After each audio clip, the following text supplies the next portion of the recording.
Convido você a abrir a sua Bíblia em Romanos.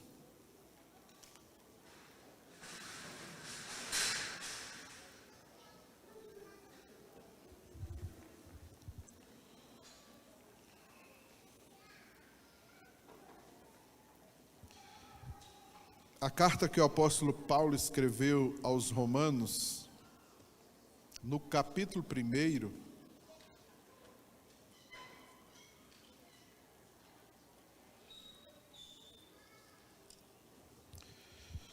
é um texto muito conhecido. Diz assim: porque não me envergonho do evangelho de Cristo, pois é o poder de Deus para salvação de todo aquele que crê, primeiramente do judeu e também do grego. O texto diz assim: porque eu não me envergonho do evangelho, pois ele é o poder de Deus. Ele é o poder de Deus para salvação de todo aquele que crê, primeiramente do judeu e também do grego. Esse é um texto muito conhecido. Eu quero falar, à luz desse texto, sobre o poder do evangelho. O poder do evangelho. Eu sei que o meu tempo está reduzido hoje, mais do que, não é? Os outros dias, mas hoje está mais ainda, porque a gente pretende concluir até 8 horas e alguns minutos.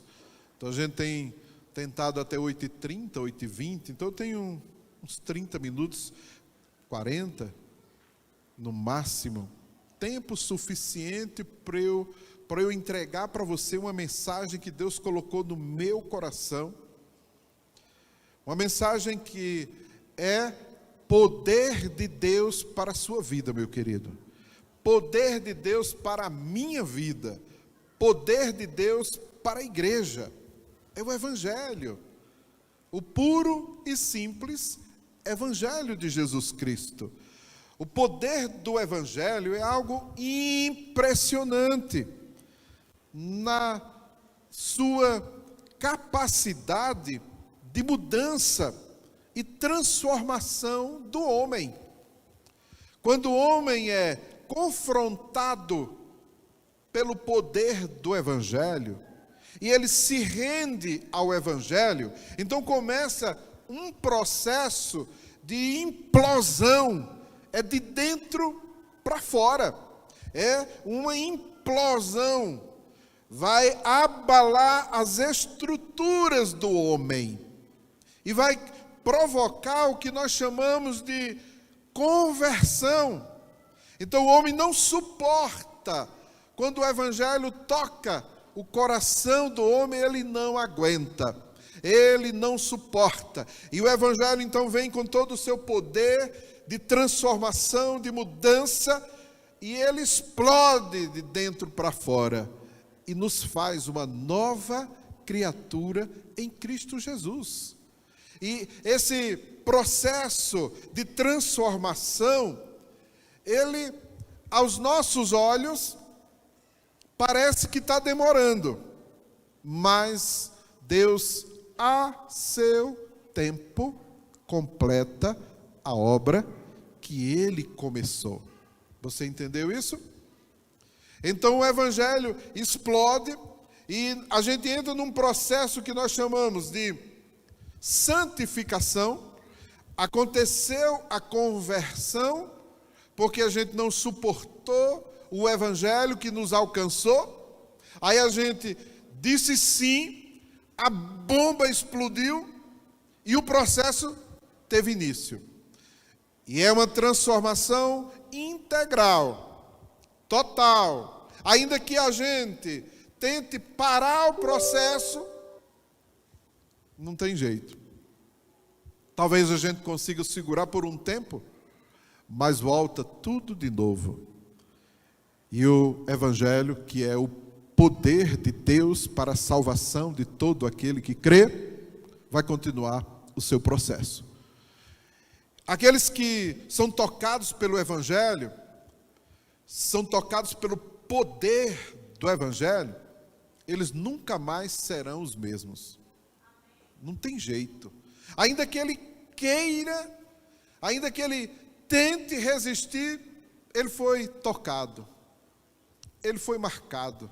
Não tem jeito. Ele pode até ir para o mundão, mas onde ele chegar, no bar, no boteco, no pecado, sei lá onde ele estiver, vai acontecer alguma coisa e ele vai dizer: o meu lugar não é aqui. E acaba voltando. O Evangelho faz a obra. E Deus que começou a boa obra em nós, há de completá-la até aquele grande dia. Então esse poder do Evangelho, ele é, eu diria, irresistível.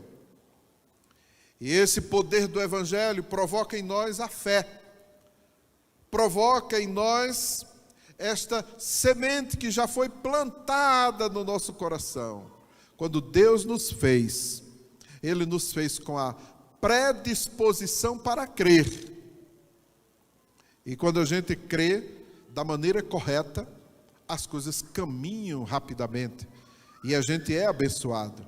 Então essa fé que vem pelo ouvir, e ouvir a palavra de Deus, ouvir o Evangelho, aí a gente ouve, aí a gente se rende, a gente aceita, como a gente fala, né? Aceita a Jesus, o poder de Deus, aí a gente compreende como é que esse processo vai funcionar, aí o Espírito Santo vem e sela a gente, e é um selo, mas um selo tão seguro, que não tem demônio que consiga arrancar mais.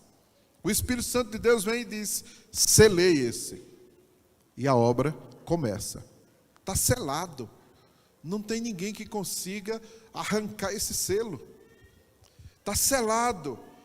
Quando você tem essa experiência com Deus, você agora pertence a Jesus. Você pode vagar para qualquer lugar onde você caminhar aí.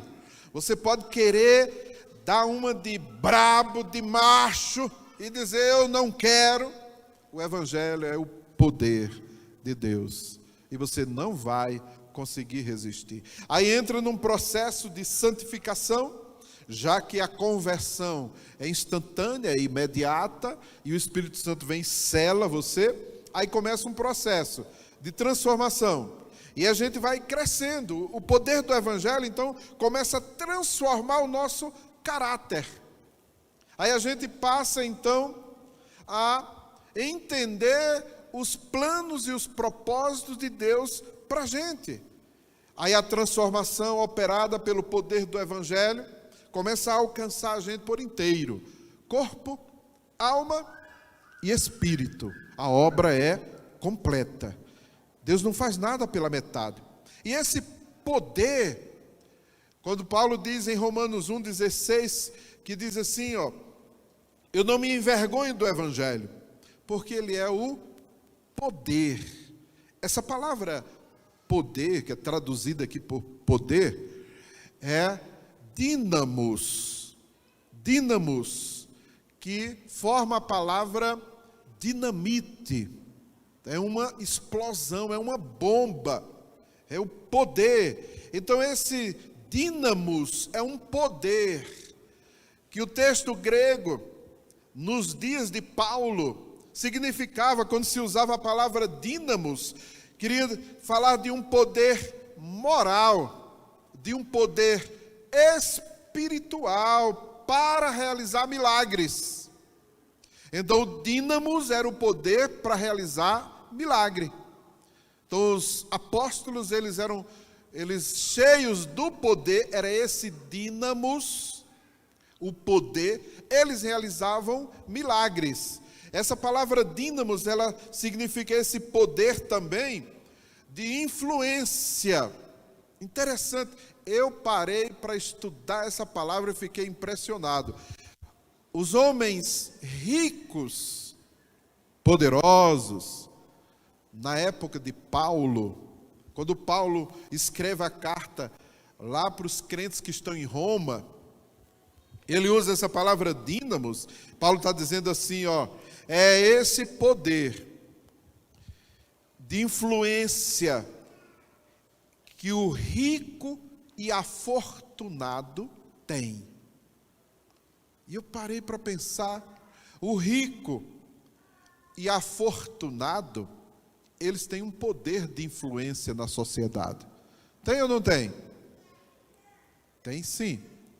Pois você sabia que nós também temos esse poder em nós? O problema é que os ricos e afortunados usam esse poder. E a gente se envergonha e não usa esse poder. Por isso que o apóstolo Paulo joga essa palavra aqui. Eu não me envergonho. Tinha muita gente se envergonhando. Recebia um poder tremendo, mas tinha vergonha de usar. Você já pensou nessa situação? Um crente em Jesus, cheio do poder, está no local de trabalho, aí as pessoas ali estão conversando coisas que desagradam a Deus. O crente tem o poder de acabar, de desmanchar todo aquele papo do diabo e fica com vergonha e calado. Assim, ó, tímido. Paulo está dizendo, não, isso não é o poder que Deus nos entregou.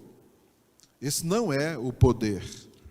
Quando uma pessoa é tímida, acanhada, quando ela recebe a unção, ela muda. Então, em Deus, ela dá um pulo, ela muda completamente, ela não tem vergonha, não está mais limitada a nada.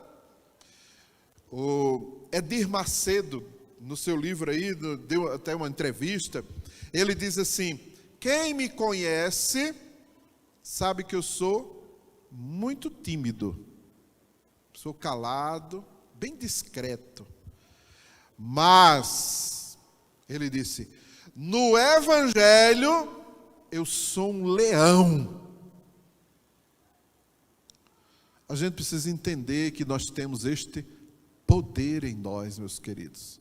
E a gente tem que usar esse poder. Os crentes ficam com vergonha. Os crentes ficam meio que oprimidos pelo diabo. Com medo.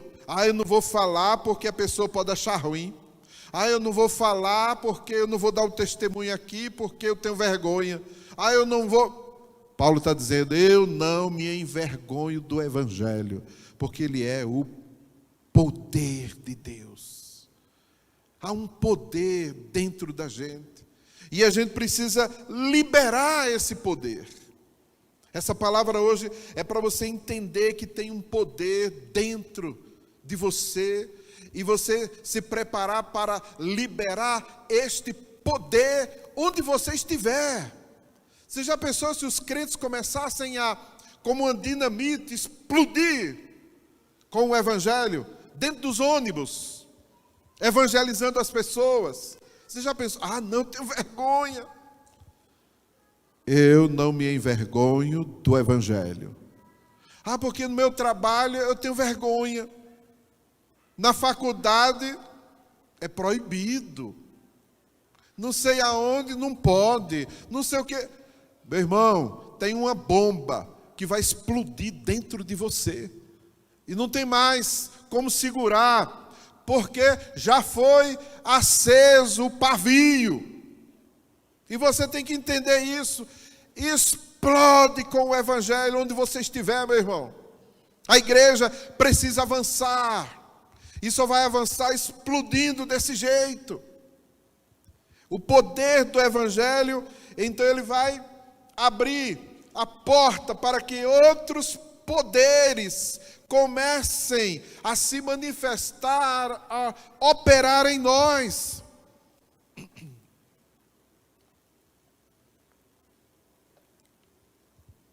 Então, entendendo que nós temos esse poder dentro de nós, esse poder do Evangelho, então eu quero dizer, o poder do Evangelho nos leva à autoliderança. O poder do Evangelho em nós nos leva à autoliderança. Sabe o que é a autoliderança? É você liderar você mesmo. A gente tem um desafio como igreja. 160 células. A gente precisa de 160 líderes. Mas como é que as pessoas vão liderar uma célula se elas não conseguem liderar nem a elas mesmas? E por que elas não lideram primeiro elas mesmas? Porque elas ainda não entenderam que tem um poder, tem uma bomba dentro de você que precisa explodir para você avançar. Essa autoliderança, ela precisa se manifestar imediatamente. Agora, quem vai liderar a sua vida é Jesus.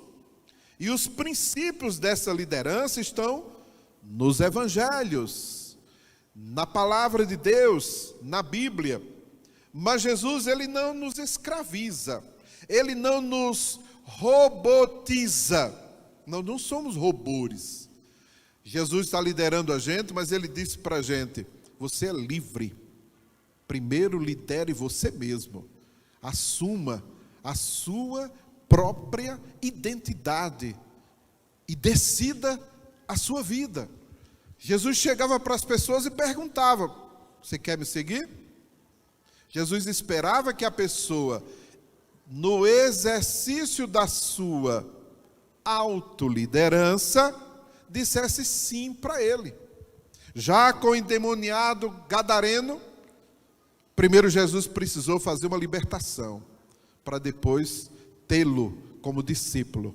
E a gente conhece o texto e a história. Tem muita gente que parece que está precisando dessa libertação, para depois assumir a sua própria liderança.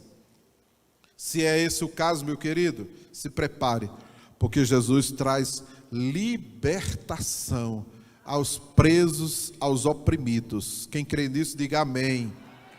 Aleluia. Aleluia. Então, esse crente em Jesus, esse discípulo de Jesus, esse convertido a Jesus, ele precisa se autoliderar. Ele precisa liderar ele mesmo, para poder ele liderar os outros. Porque se ele não consegue liderar nem ele mesmo, como é que ele vai liderar outros? Então, use agora desse poder para você desenvolver a sua autoliderança. Jesus te libertou, meu irmão. E conhecereis a verdade vos libertará. Você foi liberto por Jesus. Agora, tome posse da sua libertação. Eu não sei qual é a sua área que precisa de uma autoliderança, ou se é toda a sua vida, não importa.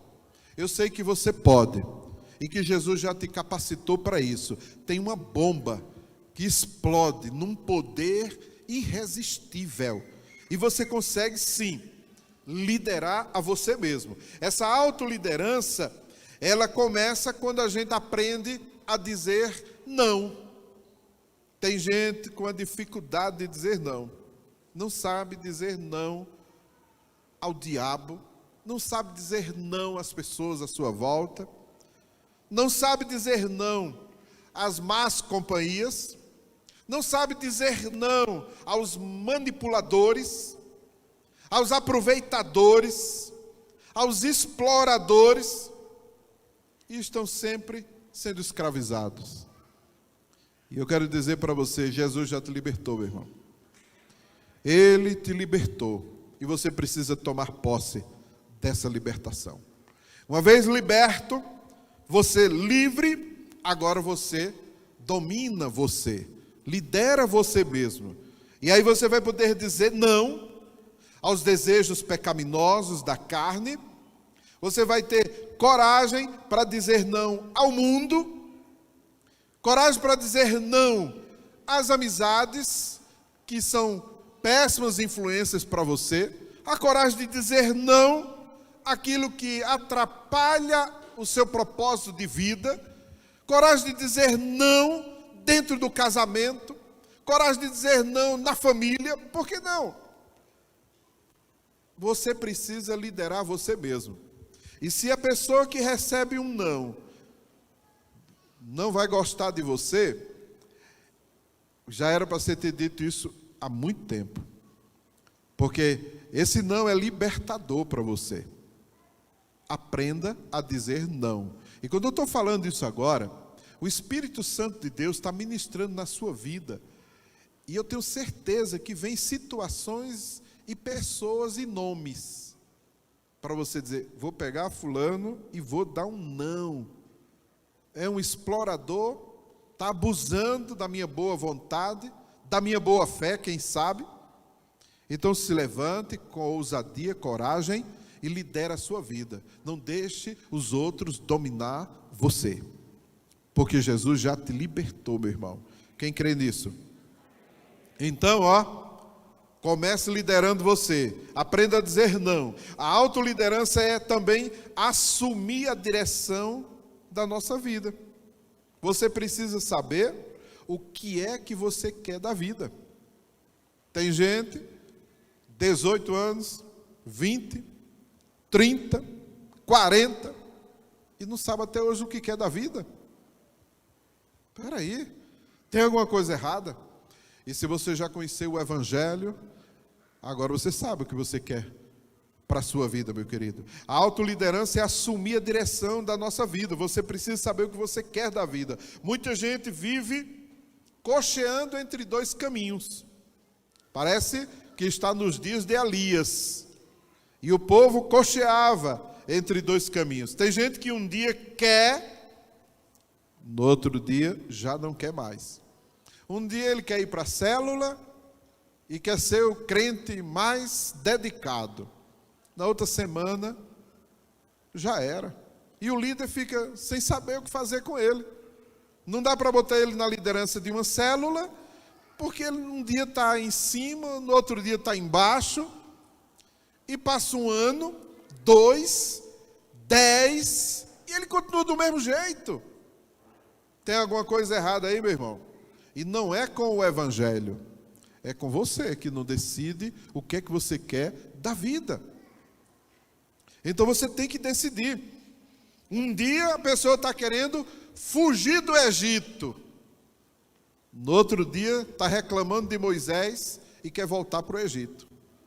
Aí, que negócio é esse? Que vida é essa?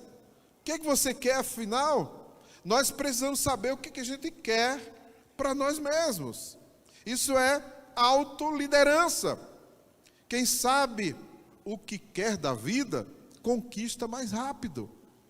Quem sabe o que quer da vida, não se contenta com menos e vai continuar lutando pelo que quer.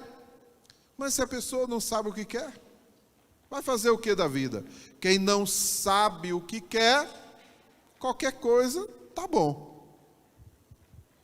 Não quer nada da vida mesmo, mas quem é líder de si mesmo, sabe sim o que é que quer da vida. Você precisa decidir o que é que você quer da sua vida. Nós precisamos saber o que é que nós queremos para nós mesmos. E quem sabe o que é melhor para você é você mesmo. É você que tem que decidir o que é melhor para você. Enquanto você não decide, alguém vai decidir por você. Alguém vai mandar em você. E você não será livre, porque você não está exercendo a sua autoliderança. Você precisa saber o que é que você quer da sua vida. Então, o que é que você quer da vida? Aí, enquanto você não sabe o que quer, tem um monte de gente muito sabido que sabe manipular e dominar esses que não sabem. E aí, joga o peso sobre eles. E eles ficam carregando o fardo. Não sabe dizer não, nem sabe o que quer da vida. Aí fica carregando o fardo. Tem medo de dizer não, tem medo de se libertar. Ah, porque a pessoa vai ficar com raiva de mim. Problema da pessoa que ficou com raiva, meu irmão. Você tem que decidir a sua vida.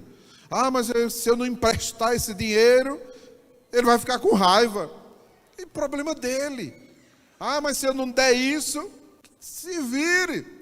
Jesus te libertou. Tem um poder do Evangelho dentro de você aí, que explode e muda você completamente. E acabou. E Jesus te ama. Se as pessoas não vão gostar de você, não vão te amar, porque você deu um não, era para ter dado há mais tempo, porque essa pessoa nunca gostou ou amou você mesmo. Então, dá um chute e cuida da tua vida. E logo, para que perder tempo? Essa palavra é libertadora. Então receba no seu coração aí. A autoliderança é assumir a responsabilidade da nossa vida.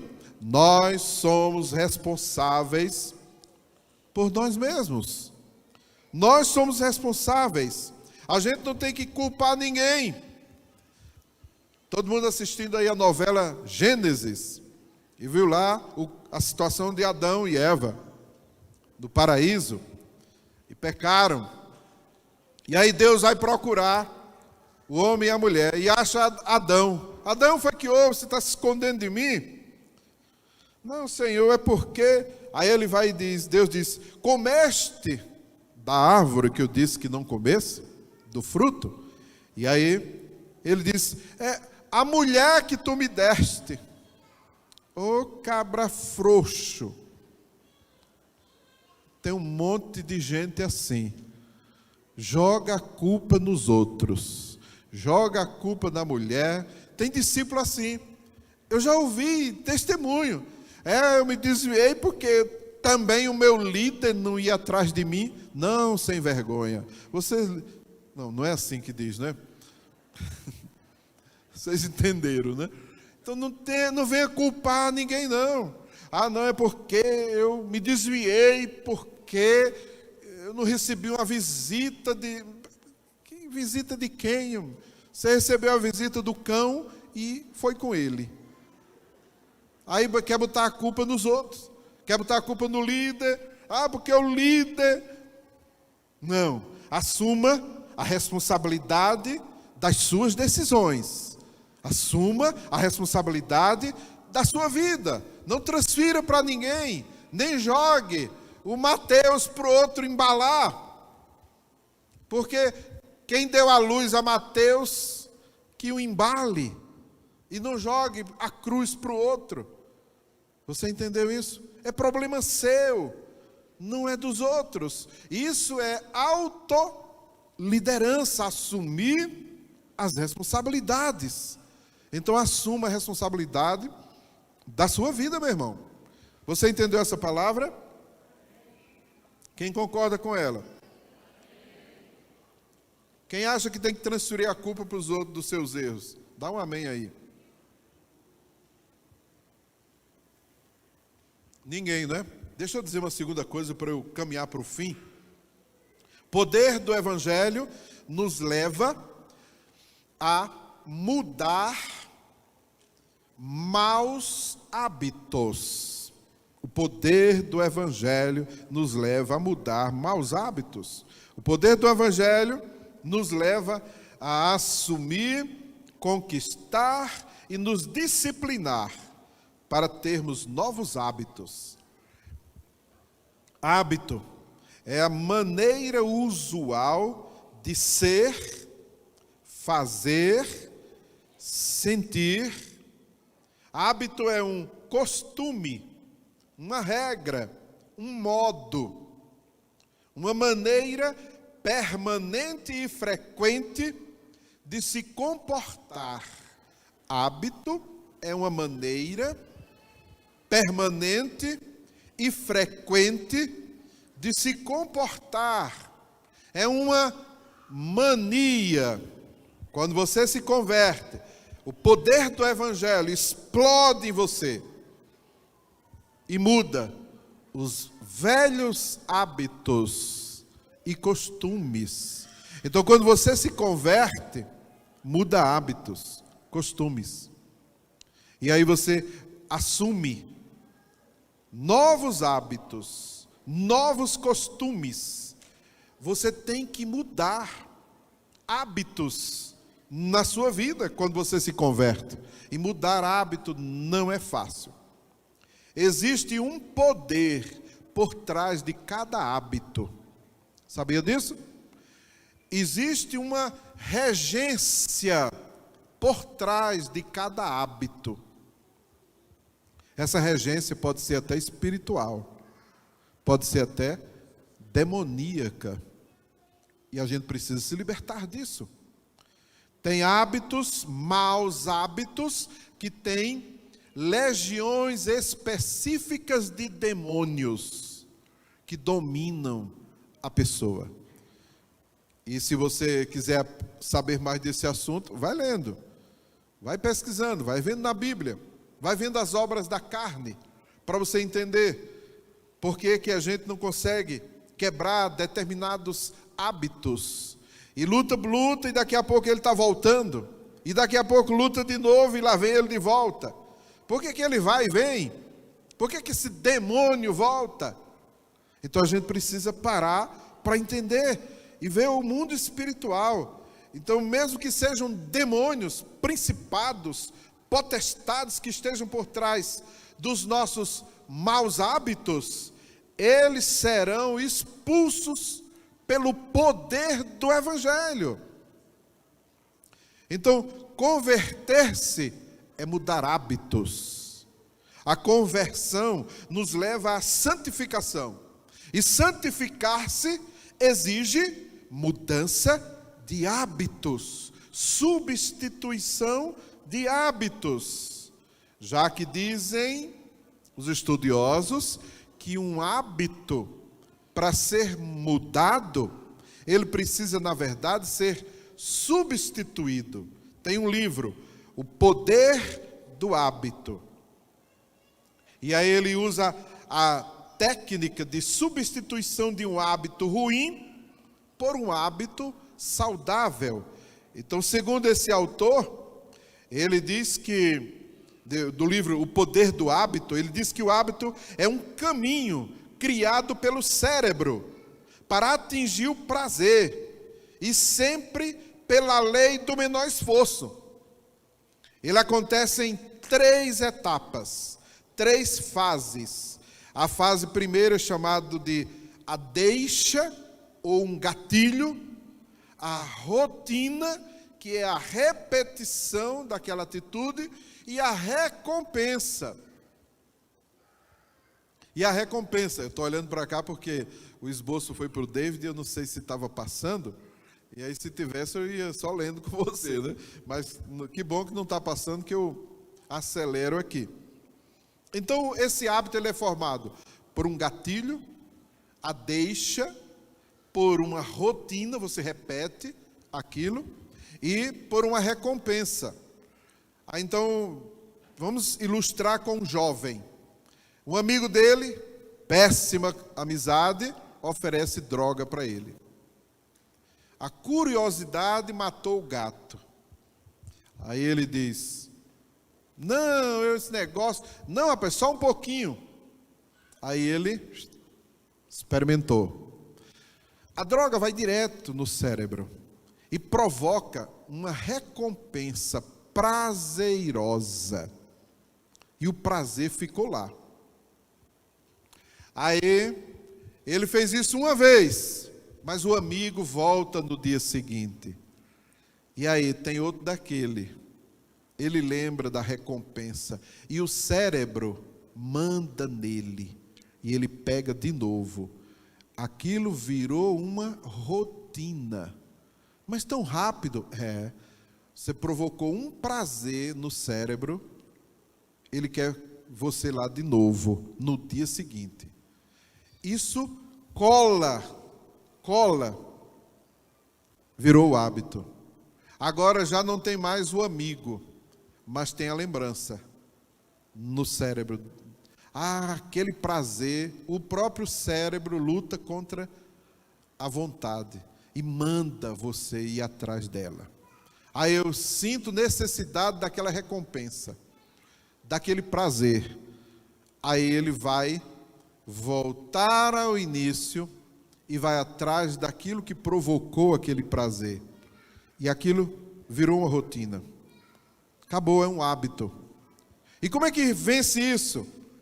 Não é moleza. Porque o seu cérebro vai brigar com você. E você vai ter que dominar. O poder do Evangelho entra em ação, libertando você, te dando força. Você tem um propósito maior na sua vida. E agora você vai vencê-lo. Agora vai. Ou racha. Mas você não vai abrir para o seu cérebro. Aí o cérebro vai bater. E você resistindo. Quando você quebrar a rotina, acabou o hábito. Então, quando vem a vontade, eu faço o quê? Eu oro. Eu leio a Bíblia. Quando vem o desespero, eu corro para a palavra de Deus. E a minha alma se alimenta ali. As clínicas de recuperação evangélicas, elas não usam drogas nenhuma, remédio nenhum. Vem à vontade e os obreiros juntam logo 2. E ele entra em desespero. E é um desespero mesmo, porque o cérebro domina. É como se a pessoa quisesse beber água. Quantas horas ou quantos dias você passa sem tomar água? É a agonia daquele que está dependendo da droga, criou um hábito, um mau hábito, e precisa ser resolvido aquilo. Aí ele entra em desespero. Aí o que é que a clínica faz? Teoria, né? Ou a terapia, aliás, da ocupação.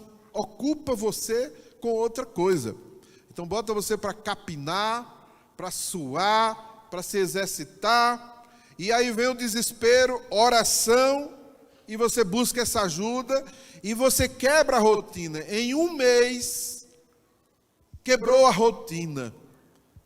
Entrou uma nova rotina e está resolvido o mau hábito. Só que você vai ter que vigiar, porque isso é o que os livros falam, mas a Bíblia nos alerta sobre um inimigo das nossas almas, que ele volta com mais 7. E se você deixar ele entrar, ele acaba com a sua vida. Tudo aquilo que te impede de se santificar, cheque bem a origem. Porque se não é o capeta em pessoa, ele mandou o secretário. Entendeu isso? Porque a nossa luta não é contra a carne ou sangue. A nossa luta é contra principados e potestades, dominadores deste mundo tenebroso. Então nós precisamos lutar, quebrar uma dessas etapas do processo, do mau hábito. O gatilho, a oportunidade, vamos dizer assim, a rotina e o prazer. Quebre um desses processos. É o que a ciência está dizendo. Quebra o processo. Eu fumo, eu não posso tomar um cafezinho. Quebra o cafezinho, substitui por um chá, ou qualquer outra coisa que você queira tomar, para eliminar, porque o cérebro liga o cafezinho ao café, e você fez a rotina, e agora como é que você para de fumar? O café é o estalo, é a deixa, é o gatilho que aciona o cérebro e diz, eu quero o cigarro. E é a hora de você cortar isso. Então troca o café por outra coisa, cortou uma etapa. Mas e a rotina? Muda essa rotina e troca por um outro hábito. Muda esse hábito. E agora dá uma outra recompensa para o teu cérebro, que seja saudável. Você tem que enfrentar isso. Todo mundo que se converte, ele precisa enfrentar maus hábitos. Porque nós criamos maus hábitos ao longo da nossa vida. Agora eu estou falando de droga, agora nós temos um mau hábito terrível. O uso da internet, o uso do WhatsApp, o uso das redes sociais. As pessoas estão perdendo a vida no uso das redes sociais. Quantas horas você fica nas redes sociais? Você já parou para pensar? Você está matando tempo. Tempo não se mata, se aproveita. Então você está matando tempo precioso, que não volta nunca mais. E é interessante que as redes sociais quer que você fique mais tempo com ela. Mais tempo ligado. Mais tempo. Então você precisa substituir hábitos.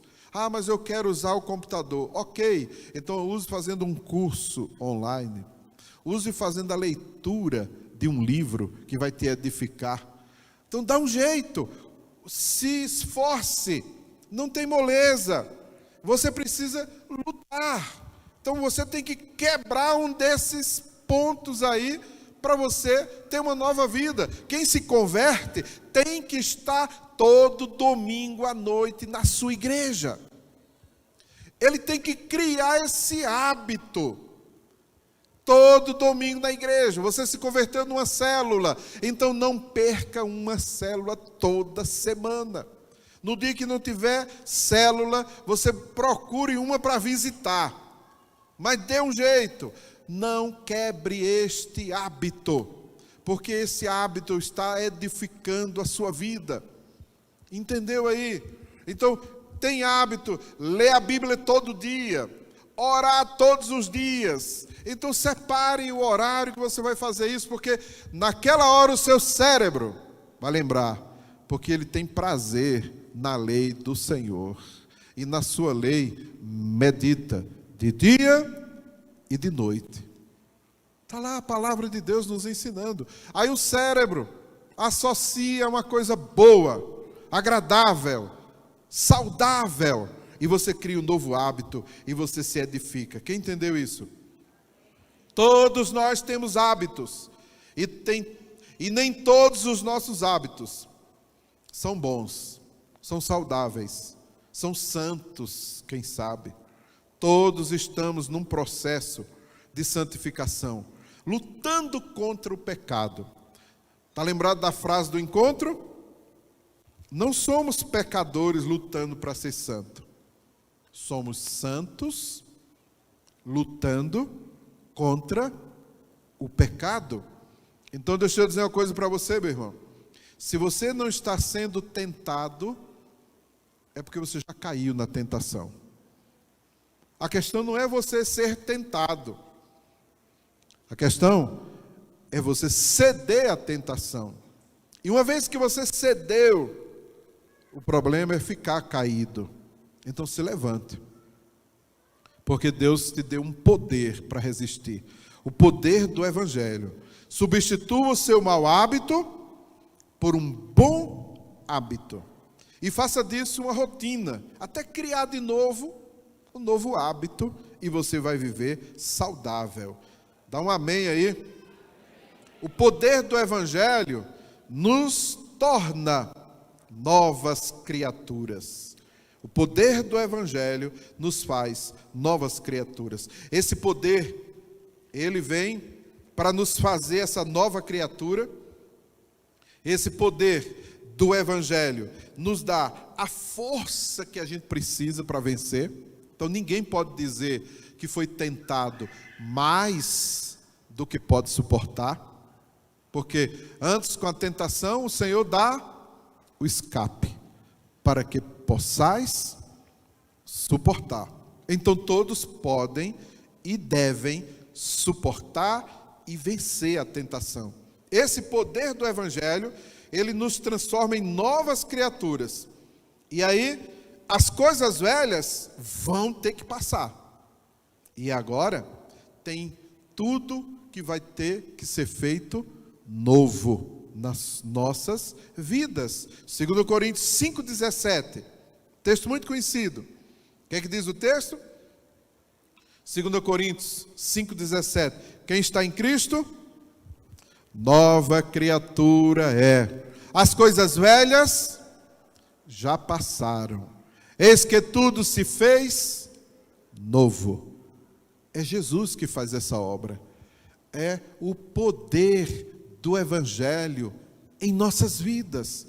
Meu irmão, se as coisas velhas não passaram totalmente na sua vida, é porque você ainda não as resistiu como deveria.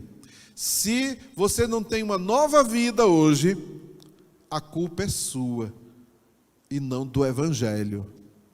Porque você não se deixou transformar ainda, mas ainda dá tempo para isso. Quando o Evangelho entrou na vida de Paulo, logo fez diferente. Colocou a vida dele de cabeça para baixo, vamos dizer assim. Ou de cabeça para cima, melhor dizendo, né? Quando esse Evangelho entrou na vida dos 12 apóstolos de Jesus, eles foram cheios de um poder tão grande que eles mudaram o mundo da época. O Evangelho foi tão poderoso, foi uma bomba atômica, explodiu, e em poucos anos o Evangelho se torna religião oficial do Império Romano. Olha o poder, sai de uma religião não autorizada, perseguida, e assume como religião oficial do Império. Gente, tem alguma coisa que a gente está fazendo errado e não está mudando essa sociedade em que a gente vive. Tem alguma coisa errada. A gente tem um poder de transformação do mundo, uma bomba atômica, e a gente não está usando. Cada vez que o Evangelho entrou na vida de alguém, essa vida foi mudada, foi transformada. Eu posso usar aqui várias ilustrações, vários exemplos, para mostrar isso, para você se convencer. Cada pessoa que foi tocada pelo Evangelho, a sua vida foi mudada. Houve uma explosão. Jesus chegou a dizer que a gente era sal da terra e luz do mundo. E Jesus disse também, e se o sal se tornar insípido, o que é que vai servir mais? Não vai servir mais para nada, a não ser pisado pelos homens. Era o que os sacerdotes faziam com o sal em Jerusalém na época do inverno. Usava-se o sal para salgar os sacrifícios e guardava-se num quarto aquilo que ele sobrava, aquele sal misturado. Vinha o inverno, a neve, o gelo, formava lá aquele placa de gelo, joga o sal e os homens pisavam, derretiam e entravam no templo. Só servia para isso. Se nós somos o sal da terra, no Brasil, já somos 30% da população, mais do que 30%, mas vamos segurar em pelo menos 30%. Pense, 1 quilo de feijão com 300 gramas de sal. Tem alguém que consegue comer esse feijão? Não tem quem aguente. Pois é, a gente está precisando entender que nós somos este sal da terra e a luz do mundo. A gente precisa entender que tem um poder do Evangelho em nós, e se a gente usar, nós vamos ter uma transformação dessa nação. Nós vamos ter uma transformação a partir da nossa própria vida, começando na gente. Aí muda a gente, aí muda a nossa casa, muda a nossa família, e somos nós esse instrumento. A gente precisa se posicionar. Eu nunca esqueci do testemunho de Eunice. Ela olhou aí. A gente fez uma visita numa casa num domingo, acho que era um domingo, não lembro. E vizinho morava um outro irmão, que era da igreja, não era Eunice? E o irmãozinho lá estava numa festa, era aniversário dele. E ele chamou os filhos, aí os filhos vieram, netos, sobrinhos, sei lá, a família estava a casa cheia. Aí Eunice chegou lá na porta, bateu, irmão, oh, lá vem o irmãozinho. Estava rolando lá uma cervejada, uma cachaçada, e ele olhou assim, ficou meio sem jeito, porque o Eunice estava, né, falando com ele e tal. E ele disse assim, é porque é meu aniversário, meus filhos não são crentes, né? Então a gente, para poder agradar a família, não sabe dizer não para a família, né? Para agradar a família, então eles trouxeram as bebidas e a gente está... É mesmo, irmão? Mas de quem é a casa, meu irmão? A casa é sua. É você que tem que decidir o que é que entra ou não na sua casa, meu irmão. Mas tudo bem, fica à vontade. Eu vim aqui, pelo menos para cumprimentá-lo, e deixa eu fazer uma oração, pelo menos, pela sua vida. Então tá bom, vamos orar aqui. Não, deixa eu entrar, dá licença, entrou. Gente! Todo mundo parou a cachaçada. Desliguei esse som, por favor. Eu sou a pastora dele aqui. E ele é aniversário dele hoje. Ele é crente em Jesus Cristo. Não é, irmão? É. Então ele é crente. Então ele não bebe, não fuma. E ele está na casa dele. E eu vim orar por ele agora. Para Deus abençoar a vida dele. Não é isso que você quer, meu irmão? É isso mesmo. Então vamos orar. Senhor, em nome de Jesus, eu abençoo essa vida desse irmão. Que o Senhor dê ele sabedoria. Que o Senhor dê ele... E arrochou o negócio, meu. E sai Satanás daqui de dentro. Com sua cachaça. Amém, amém. Parabéns, meu irmão. Desligaram o som. Cada um botou a sacola e ó. Acabou a festa. Se todo crente fizesse isso... Não, mas tem crente que faz assim. Não, agora mesmo, ano novo. Não, eu não posso ir por causa da família. Aí eu tenho que estar com a família, porque a família para mim é mais importante do que Deus. Meu Deus. Cadê o testemunho? Não, meu irmão, a igreja está lá adorando, eu sou da igreja, eu vou lá orar, eu vou romper o ano novo de joelho. Se você quiser me ver, vá lá na igreja. Eu não quero. Então espere quando eu voltar. Não vai dar para morrer de fome, não, a gente janta depois. Cadê o testemunho da igreja? Cadê a postura da igreja? Cadê o crente que tem o dínamos, o poder? Onde é que está isso? Está com vergonha do evangelho? Você tem que decidir, meu irmão, o que é que você é. Jesus disse assim, aquele que se envergonhar de mim, eu me envergonharei dele no reino dos céus. Não, meu irmão. Não, eu não vou fazer o meu Jesus passar vergonha, não. Quem quiser que não goste de mim e se vire, porque eu vou testemunhar de Jesus em qualquer lugar. Não tenho vergonha do evangelho. Quem por acaso aqui tem vergonha do evangelho? Tem alguém que se envergonha do evangelho? Fique de pé, meu irmão. O evangelho está em você, o poder de Deus está em você. Fique de pé aí com fé. Isso mesmo, com fé. Se por acaso você não agiu assim, pois a partir de hoje vai mudar a sua vida. Diga amém. Se até hoje você não agiu assim, se lembre dessa palavra. Tem um poder dentro de você aí. Tem um poder do evangelho na sua vida. Então o seu testemunho, não tem esse negócio de, eu não vou para a igreja porque eu recebi uma visita. Foi Jesus que te visitou? Então venha para a igreja, meu irmão, porque Jesus está te esperando. É muito radical, não é? É o evangelho. Jesus disse assim, ou você comigo ajunta ou espalha. Não tem meio termo, o evangelho é radical. A gente é que está ponderando. E a gente acha que quando a gente pondera, a gente vai trazer as pessoas do mundo. Olha, venha aqui para a igreja, porque lá na igreja, olha, o pastor, não, ele só prega assim que você vai ficar rico. Não tem Não chama esse negócio de levantar a mão e ir para frente, se converter, não. Não, lá ele não fala de pecado de ninguém. Ei, meu irmão, veio para a igreja errada. Porque aqui a gente vai falar de pecado e vai dizer que é pecado mesmo, e vai dizer que você precisa se converter. Esse é o Evangelho.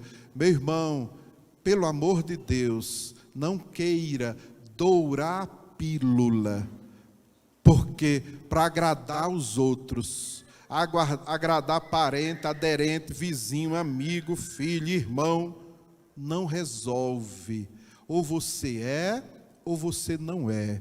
O Evangelho não está avançando por causa desse tipo de comportamento dos crentes querendo dourar a pílula. Pastor, precisamos mudar a Bíblia, porque não pode falar da prática homossexual, que a Bíblia diz que é pecado. Tem que atualizar a Bíblia. Não, tem que mudar a vida do pecador. E não mudar a Bíblia. Vamos acabar com isso. Ou você é, ou você não é. Paulo disse: eu não tenho vergonha do Evangelho, porque ele é o poder de Deus para a salvação de todo aquele que crê. Dá um aplauso ao Senhor por isso. Aleluia. Glória a Deus. Eu não me envergonho do Evangelho, porque é o poder de Deus para a salvação de todo aquele que crê. Nós precisamos deste poder do Evangelho em cada um de nós, para a gente ter a ousadia. Eu lembro dos primeiros dias das células, lembro da pastora Dalva, ficou gravado, viu, pastora Dalva? Ela saiu de casa e disse: vou lá na rua, vou arrumar visitante aqui para essa célula agora. Foi na parada de ônibus, pegou um rapaz pela mão e disse: você vai? Não, eu estou esperando o ônibus para ir para... Não, você vai ali na minha casa. Mas minha senhora, eu não lhe conheço. Não, é uma reunião, você vai gostar. Não, mas eu não quero porque você quer, que é bom para você. E nisso já estava atravessando a pista, né? E levou ele para dentro de casa. Resumindo a história, testemunho: se batizou, converteu, casou, né, pastor?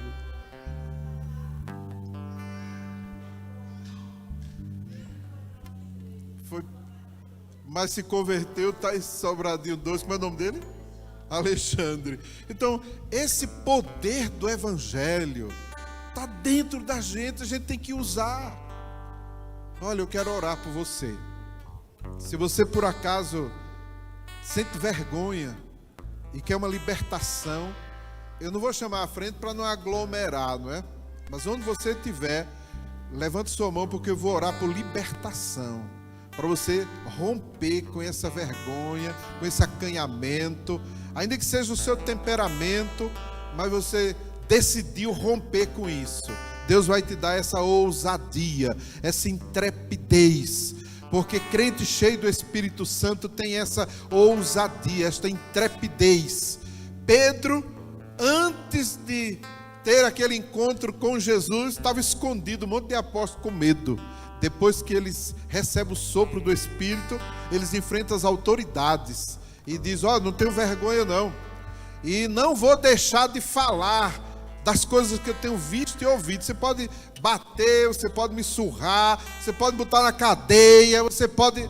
eu não vou me calar. Essa é a grande mensagem de Pedro, cheio do Espírito Santo, de ousadia. Então, se você está precisando disso, levanta a sua mão. Eu vou orar por uma libertação na sua vida. Se tem algum demônio segurando sua vida, segurando o seu testemunho, te envergonhando aí, pois é hoje que esse capeta vai bater em retirada em nome de Jesus. Se tem algum mau hábito aí que você não conseguiu romper ainda, tem um demônio prendendo a sua vida, pois hoje ele vai ter que soltar. Eu vou orar por libertação na sua vida agora. Se você tem esse mau hábito e precisa dessa mudança, onde você estiver aí, levante sua mão. Deus está vendo e Deus sabe qual é a sua necessidade. Você não precisa dizer nada para mim nem para ninguém. É você e Deus aí. É uma libertação de um mau hábito aí, é um pecado que você não consegue largar aí, é uma vergonha, é sei lá o que. Jesus sabe o que é. Hoje Ele vai libertar você. Hoje Ele vai resolver esse problema para você. O Evangelho é o poder de Deus. É um poder, uma explosão aí, que vai mudar nossas vidas. Eu vou orar agora. Tem mais alguém aí? Levante sua mão bem alto. Essa é a hora.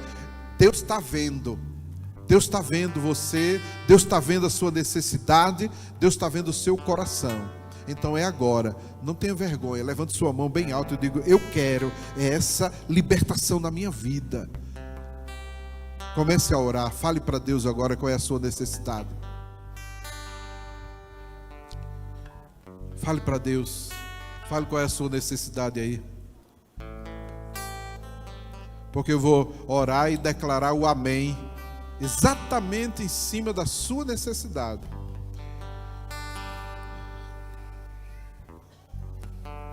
Ó Deus Todo-Poderoso, em nome de Jesus, nós te agradecemos pela bênção deste culto em nossas vidas, pela bênção de cada ministração que recebemos nesta noite, das orações, do louvor, das ofertas, da palavra. Obrigado, meu Deus. E agora, em nome de Jesus, Senhor, traz agora a tua unção. A unção que quebra todo o jugo. Derrama desta unção sobre a tua igreja agora, meu Deus, em nome de Jesus. Se nós não avançamos ainda com o Evangelho, se nós ainda não chegamos a conquistar o nosso alvo, é porque nós não estamos nos movendo na unção. Então, meu Deus, agora libera a tua unção. Esta unção que gera em nós a ousadia, a intrepidez para falar do Evangelho, porque nós não nos envergonhamos do Evangelho, porque o Evangelho é o poder de Deus para a salvação, meu Deus. Contempla agora, Senhor, cada mão levantada, cada mão erguida, tem uma necessidade, tem um desafio, tem um mau hábito a resolver, um pecado a quebrar, a abandonar.